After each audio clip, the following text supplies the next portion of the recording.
ഇത്തവണത്തെ തെരഞ്ഞെടുപ്പിൽ, അതായത് തദ്ദേശ സ്വയംഭരണ തെരഞ്ഞെടുപ്പിൽ ശ്രദ്ധിക്കേണ്ട ഒന്ന് രണ്ട് കാര്യങ്ങളുണ്ട്. അതായത് ഒരു മുനിസിപ്പാലിറ്റിയിലോ കോർപ്പറേഷനിലോ വോട്ട് ചെയ്യുന്നവർക്ക് ഒറ്റ വോട്ടേ ഉള്ളൂ. എന്നാൽ ഗ്രാമപഞ്ചായത്തിൽ വസിക്കുന്നവർക്ക് 3 വോട്ടുകളുണ്ട്.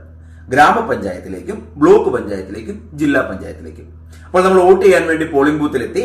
അവിടെ എത്തുമ്പോൾ മെഷീനിൽ 3 ബാലറ്റ് യൂണിറ്റുകൾ കാണും.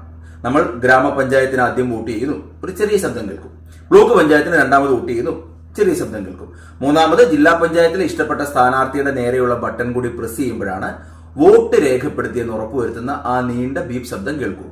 അതായത് 3 വോട്ടുകളും രേഖപ്പെടുത്തിയാൽ മാത്രമാണ് ബീപ് ശബ്ദം കേൾക്കുക. എങ്കിൽ മാത്രമേ നമ്മുടെ വോട്ട് രേഖപ്പെടുത്തിയിട്ടുള്ളൂ. ഓക്കെ ആണോ? പിന്നെ ഒരു കാര്യം ശ്രദ്ധിക്കുക, നമ്മൾ അവിടെ ചെല്ലുമ്പോൾ ഗ്രാമപഞ്ചായത്ത്, ബ്ലോക്ക് പഞ്ചായത്ത്, ജില്ലാ പഞ്ചായത്ത്, അങ്ങനെ 3 രീതിയിലായിരിക്കും ബാലറ്റ് പേപ്പർ ഇരിക്കുന്നത്. ഇതിൽ ആദ്യം ഗ്രാമപഞ്ചായത്ത് തന്നെ വോട്ട് ചെയ്യണമെന്ന് ഒരു നിർബന്ധമില്ല. ആദ്യം വേണമെങ്കിൽ ബ്ലോക്ക് പഞ്ചായത്തോ ജില്ലാ പഞ്ചായത്തോ വോട്ടറൊക്കെ മാറ്റി ചെയ്തോ, പക്ഷേ 3ലും ചെയ്യണം. എങ്കിൽ